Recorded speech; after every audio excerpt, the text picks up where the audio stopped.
Olá, pessoal! Sejam bem-vindos a mais uma aula do curso de Cultura, Linguagens e Tecnologias da Informação, dando continuidade à abordagem das linguagens de programação, ainda falando sobre paradigmas. Nós falaremos aqui hoje sobre o paradigma orientado a objetos. Tá? Esse paradigma, talvez, junto com o paradigma procedural, seja o paradigma mais presente aí no mundo da programação hoje, mais utilizado aí no mundo do desenvolvimento da programação hoje aí, né? Talvez você ainda veja um pouco sobre a questão da orientação, do paradigma orientado a eventos, que nós veremos nas próximas aulas, mas certamente o paradigma orientado a objetos e o paradigma procedural são os mais utilizados hoje por programadores, né? Na elaboração e confecção de programas. Bom, o paradigma orientado a objetos, né, ele trata os elementos e os conceitos associados ao problema como objetos, né, que estão presentes aí no mundo real, né? Os objetos são entidades abstratas que embutem dentro de suas fronteiras, né, as características e operações que são relacionadas com a entidade, né, no mundo real. Tá? Então, esse é o principal conceito aí, estabelecido aí pelo paradigma de orientação a objetos. Né? Os objetos são entidades abstratas, né, que embutem dentro dos seus limites, né, as características e operações que são relacionadas com a entidade, né, com as entidades no mundo real. E aqui nós temos os exemplos, né? Televisão, sofá, mesa, janela. Então, o paradigma de orientação a objeto, eles embutem dentro de suas entidades abstratas, né, as características e as operações que são relacionadas a essas entidades aqui do mundo real. Bom, ele sugere a diminuição, esse paradigma, ele sugere a diminuição da distância entre a modelagem computacional e o mundo real. Então, dentre os preceitos desse paradigma estão o fato de que o ser humano se relaciona com o mundo através de conceitos de objetos, né? Isso, mais uma vez, a gente remete às aulas anteriores, nos quais a gente fala, né, que o ser humano, através do símbolo, né, da linguagem simbólica, ele estabelece conceitos, né, ele estabelece nomes aos objetos, beleza? Ela estabelece também, esse paradigma estabelece também o fato de que estamos sempre identificando qualquer objeto ao nosso redor, ou seja, nós estamos sempre nomeando, né, qualquer objeto que está ao nosso redor, né? Faz parte do mundo humano, do mundo simbólico do ser humano, nomear todos os objetos, né, que estão ao nosso redor, para assim a gente poder, para podermos nos situarmos aí no mundo, beleza? E por fim, o preceito desse paradigma é que para isso lhe damos nomes e, de acordo com suas características, né, lhes classificamos em grupos. Então o ser humano pensa através de conceitos, ele busca identificar qualquer objeto ao nosso redor e, para identificar o objeto, ele confere nome e, de acordo com as suas características, ele classifica esse objeto em grupos. Então, os sistemas, eles são vistos como coleções de objetos que se comunicam, enviando mensagens, colaborando para dar o comportamento global dos sistemas, beleza? Então, esses são os preceitos aí do paradigma de orientação a objetos, né? Então, como é que ocorre? Uma aplicação, ela é estruturada em módulos, classes, que agrupam um estado, que no caso são os atributos, e operações, que no caso são os métodos sobre este. A classe é o modelo ou molde de construção de objetos. Ela define as características e comportamentos que os objetos irão possuir. Então aqui, por exemplo, uma classe é um molde, é um modelo de um objeto. Então aqui, por exemplo, nós temos a classe carro, que engloba todos os modelos, todos os tipos de carros. Tá? E abaixo nós temos o objeto, nomeado de carro 2, que aí ele já identifica um determinado modelo de carro dentro dessa classe. Então a classe ela agrupa todos os atributos, né, que conferem, que caracterizam o objeto carro, né?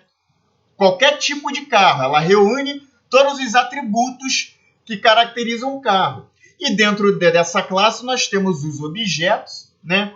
E cada objeto aí, no caso, ele é nomeado aí, né, de acordo com características que são específicas. Beleza? Então é dessa forma, mais ou menos aqui, esquemática, que ocorre a construção de um programa com base no paradigma orientado a objetos.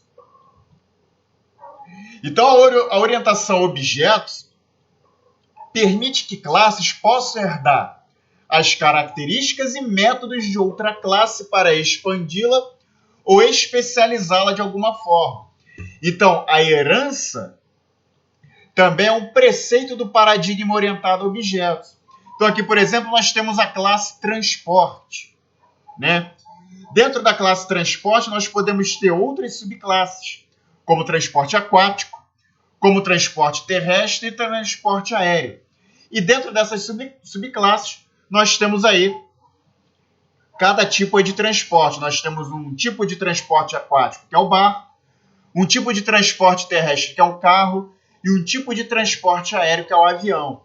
Ou seja, esses objetos, né, essas classes, elas herdam, né, as características de uma outra classe. Então, aqui no caso, a classe barco, a classe carro, a classe avião, elas herdam, respectivamente, características das classes transporte aquático, transporte terrestre e aéreo, que, por sua vez, herdam, né, características da classe transporte. Beleza? Então, a herança é um elemento aí que compõe aí o paradigma de orientação a objetos, né? Bom, aqui nós temos um exemplo de linguagem orientada a objetos, né? Um exemplo na linguagem Java, no qual aqui, nesse primeiro bloco, nós temos os atributos, né, do objeto, né? Como marca, cor, no caso aqui dos atributos da classe carro, né? E aqui dentro nós temos as características, né, dessa classe, como marca, cor, placa, portas, a marcha, a velocidade, tudo isso aqui encerra aqui os atributos. E aqui embaixo nós temos os métodos, que corresponde a acelerar, a frear, e aí esse conjunto aqui de ações formam os métodos, né, desse paradigma de orientação a objetos. Beleza? Então é dessa forma que funciona aqui esse paradigma de orientação a objetos. Dentre as vantagens desse paradigma, nós podemos citar aqui a organização do código, que se torna mais agradável. Ela aumenta a reutilização de código, né, podendo reutilizar os blocos de código em outros códigos, por exemplo. Ela reduz o tempo de manutenção do código e possui ampla utilização comercial. Dentre as desvantagens é que elas são menos eficientes, né, quando o assunto é no contato, né, na comunicação aí que elas têm que fazer com a máquina, né? Quando você precisa fazer transformar essas linguagens, né, que é de alto nível, para uma linguagem próxima à linguagem de máquina, elas se tornam menos eficientes porque esse tipo de linguagem fica distante aí do que a máquina, né, ela consegue compreender. Beleza? Então, por isso, elas são menos eficientes aí, no caso aí, no ramo da programação. Beleza? Mas ela possui vantagens importantes, como a gente acabou de ver aqui. Ok?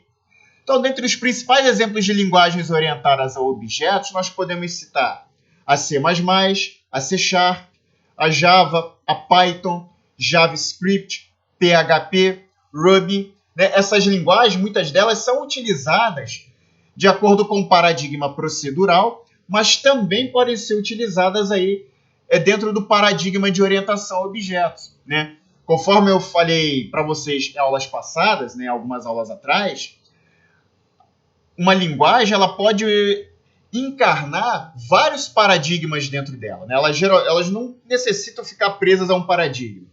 Elas podem englobar vários paradigmas, elas podem ser multiparadigmas, ok? E é o caso dessas linguagens aqui que a gente acabou de analisar e que são muito utilizadas hoje no mundo da programação, ok? Bom, gente, com isso eu fico por aqui. Se você gostou, já peço para que você dê um like no vídeo, se inscreva no canal se ainda não for inscrito, ative o sininho de notificações para ser notificado sempre que lançarmos vídeos novos aqui para o canal. Ajude aí, né, o nosso canal a divulgar esse curso aqui, beleza? Se você caiu de paraquedas nesse vídeo, saiba que ele faz parte de uma playlist de um curso que a gente está organizando aqui no canal. Eu vou deixar essa playlist no canto superior direito da tela para que você acesse as demais aulas desse curso de acordo com uma sequência lógica, beleza? Também peço para que você compartilhe esse curso em seus grupos de WhatsApp, em suas redes sociais. Ajude aí a gente a divulgar esse projeto e a conquistar o maior número de seguidores e apoiadores possível. Bom, eu fico por aqui. Vejo vocês então em uma próxima aula aqui para o curso. Um forte abraço e até lá!